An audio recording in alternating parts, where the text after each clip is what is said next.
कला और संस्कृति को बढ़ावा देने के लिए नोएडा स्थित मारवा स्टूडियो में 3 दिवसीय 10वें ग्लोबल लिटरेरी फेस्टिवल 2024 का आयोजन किया गया, जिसमें पहले दिन के तीसरे सत्र में शानदार कवि सम्मेलन कार्यक्रम का आयोजन किया गया।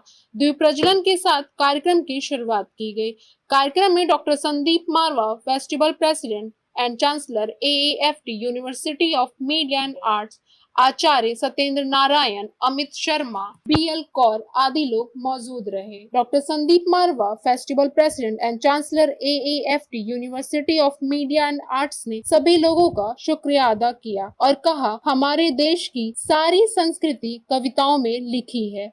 यदि आप प्रेमचंद्र को पढ़ते हैं तो उन्होंने उस समय की समस्याओं के बारे में जो लिखा है वो आज भी निरंतर जाती है। 10वें ग्लोबल लिटरेरी फेस्टिवल में आके बहुत अच्छा लगा। पिछले साल भी मैं आया था और ये नोएडा जैसे जंगल के जो सीमेंट का जंगल है, नोएडा को सीमेंट का जंगल बोलते हैं, उसमें साहित्यिक गंगा बहाना ये मारवा स्टूडियो और AAFT का बहुत बड़ा कमाल है। मैं साधुवाद देता हूँ, उन्हें बधाई देता हूँ कि बड़ा मुश्किल काम कर रहे हैं। मैं समझता हूँ कि अंधेरे में लालटेन लेकर चलने का प्रयास है जो निश्चित रूप से सफल हो रहा है।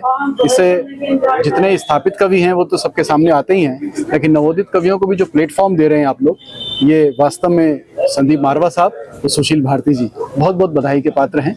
ये सिलसिला अनवरत चलता रहे, यात्रा जारी रहे। मेरी आनंद। मुझे तो बहुत अच्छा लगा। मैं पिछले 10 सालों से यहाँ आ रही हूँ और जितनी बार आती हूँ हर बार उससे भी ज्यादा मजा आता है। और आप लोगों के रिस्पॉन्स के तो क्या कहने, इतना तालियों से नवाजते हैं हम लोगों को। मतलब हमारा कविता सुनाने का ना और हौसला बढ़ता है। हालांकि टाइम निकल जाता है पर अच्छा एक और सुना देते हैं, अच्छा एक और सुना देते हैं, वो बहुत मजा आता है। हमेशा अच्छा होता है। मैं पिछले 9 वर्ष से इससे जुड़ी हुई हूँ। कवि सम्मेलन की संयोजिका में ही रहती हूँ। सुशील जी का आदेश होता है 5 मिनट में कवियों के नाम बताओ और उस 5 मिनट में जो कवि याद आ जाते हैं वो आपके मंच पे होते हैं और आप लोग उनको बहुत पसंद करते हैं, सबको बड़े प्रेम से सुनते हैं। इसलिए इवेंट अच्छा होता है, क्योंकि जो भी कार्य किया जाए वो निश्चल मन से किया जाए, निस्वार्थ होकर किया जाए। जो जिस कार्य में स्वार्थ आ जाता है उस कार्य में सफलता नहीं मिलती। जब हम निस्वार्थ होकर कार्य करते हैं तो हम सफल होते हैं। ये सब वो कवि हैं जो बहुत गहरे तक बैठे हुए हैं, बहुत गहराई से सोचते हैं, बहुत अच्छा लिखते हैं। पर आजकल जैसे हर जगह राजनीति है, साहित्य में भी राजनीति आ गई है। बहुत से ऐसे कवि जिनको बड़े मंच नहीं मिलते, वो इस मंच पे आके बहुत बड़ी बड़ी जगह जाते हैं। ये मंच उनको आगे बढ़ाने की प्रेरणा देता है और बहुत सुंदर मंच है ग्लोबल लिटरेरी फेस्टिवल। और आगे जाए, हमेशा इसी तरह चलता रहे, आप लोगों का सहयोग मिलता रहे, क्योंकि विद्यार्थियों का सहयोग मिलना बहुत जरूरी है। जब विद्यार्थी वक्त जुड़ जाता है तो उसके जो कवि होता है ना, उसको भी सुनाने में आनंद बहुत आता है। तो वो आनंद की अनुभूति, एक सुख होता है, एक आनंद होता है। सुख बाहरी चीजों का होता है और आनंद आत्मिक होता है, हृदय से होता है। तो साहित्य आत्मा से जुड़ा हुआ होता है, इसलिए वो हमें सुख आनंद देता है। और आनंद जो है ब्रह्मानंद सहोदर कहा जाता है। जैसे ईश्वर को प्राप्ति का आनंद होता है, ऐसे साहित्य को सुनने का आनंद होता है। तो मैं आप सबको बहुत साधुवाद देती हूँ कि आप लोगों ने बड़े प्रेम पूर्वक सुना, सभी कवियों को सुना और बहुत आनंद से डूब गए आनंद के सागर में। और ये आनंद का सागर ऐसे ही सम्मेलन में यहाँ पर आता रहा हूँ। पिछले 5 साल पहले भी आया था और बहुत आनंद है, क्योंकि युवा होते हैं ना, तो कविता युवा को सुनाने में एक आनंद आता है। और यहाँ तो मुझे बहुत लगता ही है कि यहाँ पर सुना। लेकिन आज क्या हुआ कि हम लोग पास समय नहीं था, जितना समय होना चाहिए था तो वो नहीं हो पाया। लेकिन खैर, वो थोड़ा सा भी अगर आप, बरसात का समय है, खेत में थोड़ा अंकुर बीज बो देते हैं, बाद में जाकर के वो खेत में फैलता है तो कविता फैलेगी। आज चूंकि चर्चा हो रही थी भाषा के संदर्भ में भी, तो मैं एक बताना चाहूँगा कि 14 सितंबर जो हम लोग का है, सब तो जानते ही हैं उस चीज़ को कि राजभाषा दिवस के रूप में क्यों मनाया जाता है।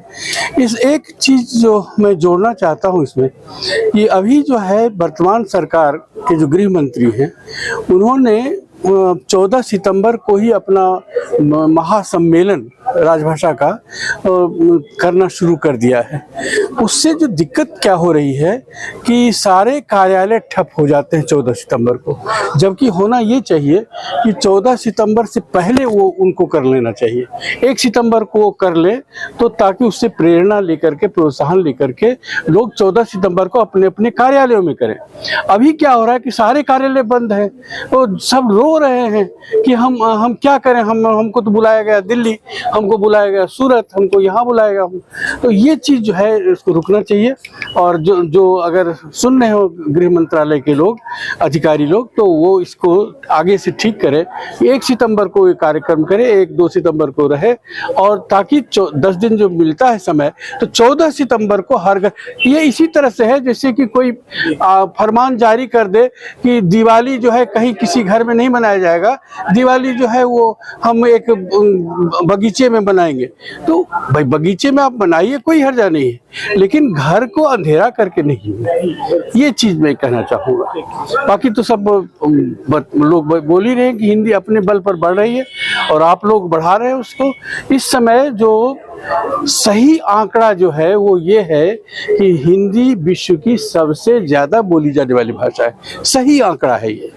और उसके बाद जो है मंदारिन है और उसके बाद अंग्रेजी है, तृतीय स्थान पर अंग्रेजी है। देखिए, आज का जो कवि सम्मेलन था मेरे दिल के इतने करीब था, उसके कुछ कारण हैं।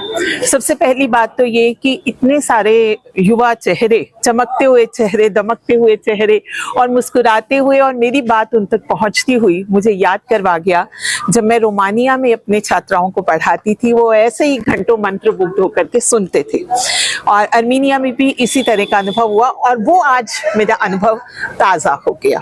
दूसरी बात ये कि मैं आश्वस्त हूँ कि मेरी युवा पीढ़ी साहित्य से जुड़ रही है। जो तालियां आप लोगों ने बजाई, जिस प्रकार से आप लोगों ने सभी का उत्साहवर्धन किया, मुझे लगता है कि इस तरह से आप लोग साहित्य से जुड़ रहे हैं, तो ये एक बहुत बड़ी बात है। लोग कहते हैं कि हिंदी कोई पढ़ता नहीं, लोग कहते हैं कि हिंदी में कोई कुछ कहना नहीं चाहता, कोई सुनना नहीं चाहता या समझ नहीं आती। तो हिंदी दिवस का ये जो पखवाड़ा चल रहा है, उसमें मैं एक बात आप तक पहुंचाना चाहती हूँ कि मैं आश्वस्त हूँ कि मेरे देश का युवा हिंदी से जुड़ रहा है और हमें घंटों सुनने को तैयार है। बहुत बहुत शुभकामनाएं।